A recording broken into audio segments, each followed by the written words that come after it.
Hello tout le monde, préparez vos tasses de thé comme Belle parce que aujourd'hui le thé va être très très chaud.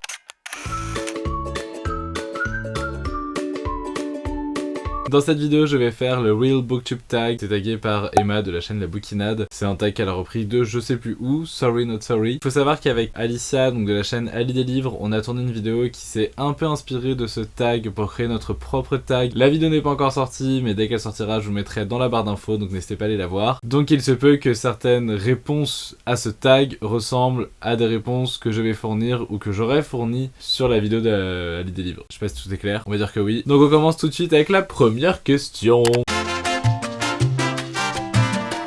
J'aurais aimé qu'on me dise à quel point c'est chronophage comme activité. Je le savais déjà dans un sens, mais je pensais pas que ça allait me prendre autant de temps. Je pensais pas que ça demandait autant d'organisation que ça de gérer une chaîne YouTube. Alors je les déteste, mais pour moi elles sont nécessaires. C'est-à-dire que je déteste la regarder parce que souvent je trouve ça très chiant. C'est pour ça d'ailleurs que j'en fais très peu sur ma chaîne parce que j'ai constamment l'impression que je vais faire chier les gens comme moi je me fais chier devant des points lecture ou des hauls. En plus il y a aussi le fait que je lise pas beaucoup. J'ai pas lu beaucoup pendant un moment donc forcément en fait j'ai pas assez de contenu pour faire un update lecture par mois. Les tags ça me plaît un peu plus, mais c'est vrai que les points lecture j'ai tendance à vite m'ennuyer devant dès que ça dépasse les 3-4 livres ça me...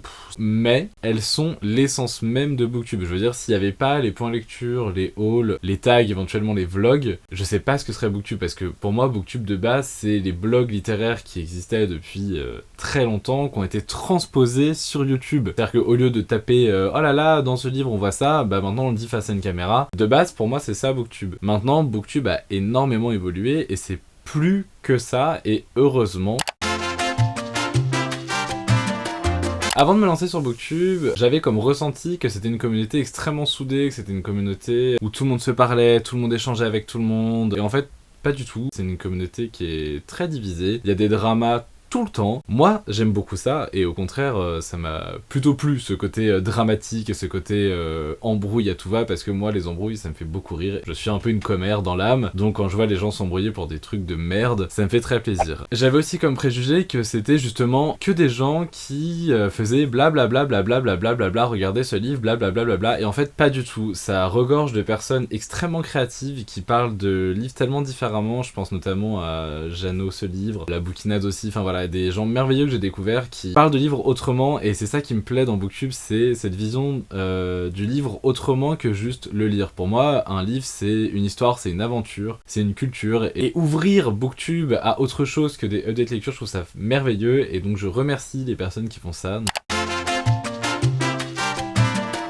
Eh bien, j'ai parlé à des gens influents, j'ai parlé à des gens qui avaient beaucoup d'abonnés, c'est comme ça qu'on a des abonnés. J'ai aussi fait beaucoup de like pour like, de abonne-toi je rends. Ravi, pourquoi est-ce que je parle avec Nine et Emily? C'est pas parce que je les aime bien, mais non, même avec Emma. Pourquoi est-ce que je leur parle? Mais j'en ai rien à foutre de leur vie. Je ne suis là que pour leur nombre d'abonnés.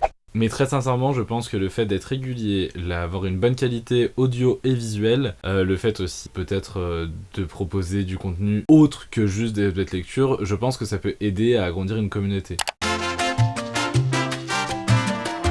La toute première erreur que je remarque, en fait il y en a deux, la qualité audiovisuelle et le montage. C'est que, et c'est bien de dire que Booktube est accessible par tous et pour tout le monde, et c'est vrai, une vidéo sans montage c'est juste insupportable. Au début de ma chaîne, je ne coupais pas tous les parce que en fait, je trouvais ça pas naturel le fait de couper ces petits moments-là, et je me disais la vidéo sera plus authentique, et surtout, enfin moi quand je parle à des gens etc, bah je fais des je fais des et du coup je veux que ma chaîne ce soit moi qui parle à des gens, enfin je veux pas que ce soit une mise en scène. En fait, je me suis rendu compte que c'était juste insupportable quand j'ai vu d'autres gens le faire, et je me suis dit mais faut que t'arrêtes de faire ça, et mon petit frère m'avait prévenu d'ailleurs.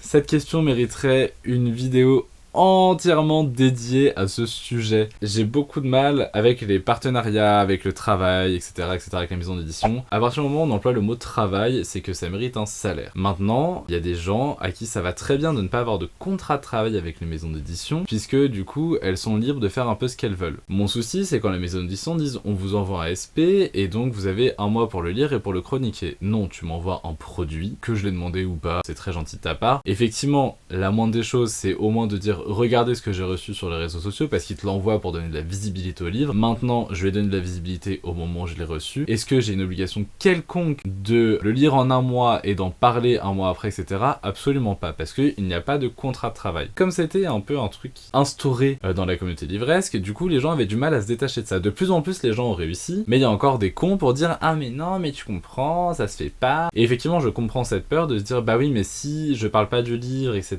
si je lis pas en un mois, la maison d'édition va plus m'envoyer de SP, etc. Mais vous êtes des panneaux publicitaires pour cette maison d'édition. Enfin je sais pas, ton livre tu peux te l'acheter et au pire du pire je peux même le télécharger légalement. De toute façon il sera gratuit, que tu l'aurais reçu en SP et que t'en parles en un mois ou que tu télécharges illégalement, tu l'as gratuitement, ça rapporte que dalle à l'auteur. Et dans tous les cas t'en feras la promo, donc en soi je dis pas qu'il faut télécharger légalement ces livres, attention me faites pas dire ce que j'ai pas dit. Là où j'ai un gros souci, c'est quand on envoie un SP à des chroniqueurs gratos en disant bah voilà parlez, enfin en sous-entendant très fortement vous devez en parler en un mois, et que par contre on envoie ce même livre à des influenceurs pas du tout livresques et que sont payés pour en parler sous un mois. Je sais que les influenceurs plus connus on paye aussi leur visibilité parce que forcément entre Georginette qui a 500 abonnés sur Instagram et d'exemple en tête Ezil, forcément la visibilité est pas la même et forcément que sa visibilité à elle sera beaucoup plus payante que Georginette qui a 500 abonnés sur Instagram. Donc c'est normal à la limite que les rétributions ne soient pas les mêmes parce que l'engagement derrière n'est pas le même. Mais là où c'est dégueulasse c'est que l'une soit payée 100 balles et je suis très très gentil parce que je sais que c'est beaucoup plus, et que l'autre soit payée que dalle. Ça ne se fait pas. Voilà, moi j'ai un peu du mal avec tout ça, avec tout le travail des maisons d'édition. Je crache absolument pas sur les SP. Dès qu'on me propose un SP qui m'intéresse, je vais dire oui avec plaisir. J'aime bien notamment le partenariat, je sais même pas si on peut appeler ça comme ça, que j'ai avec la maison Siro, c'est-à-dire qu'en fait ils m'envoient leur catalogue et moi je dis bah tel livre ça m'intéresse, tel livre ça m'intéresse, mais il y a plein de livres dont j'ai pas parlé sur ma chaîne et d'ailleurs il y en a un où il faut absolument que je vous en parle parce que enfin bref. Voilà, ce genre de partenariat, je trouve ça cool parce que moi juste ils m'envoient des livres que j'ai envie de recevoir, je suis pas obligé d'en parler, je suis pas obligé de faire nanana, faire tutti quanti là, des photos sur Insta, des posts, des trucs, des bidules, je fais ce que je veux et ça me plaît. Mais maintenant si je vais avoir un travail avec la maison d'édition, je demanderai rémunération. Là ça me dérange pas de pas être payé parce que j'ai aucune obligation derrière et je reçois des livres gratos, donc qu'est-ce que je m'en branle d'être payé. C'est un sujet qui est hyper vaste, qui est très porteur de drama, justement c'est l'un des sujets, les SP avec des dramas. Oui et non.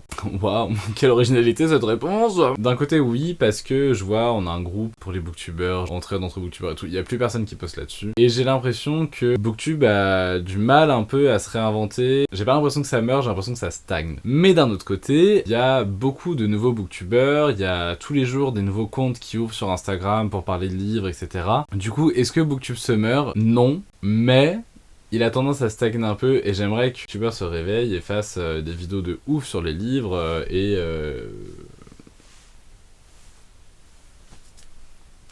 voilà.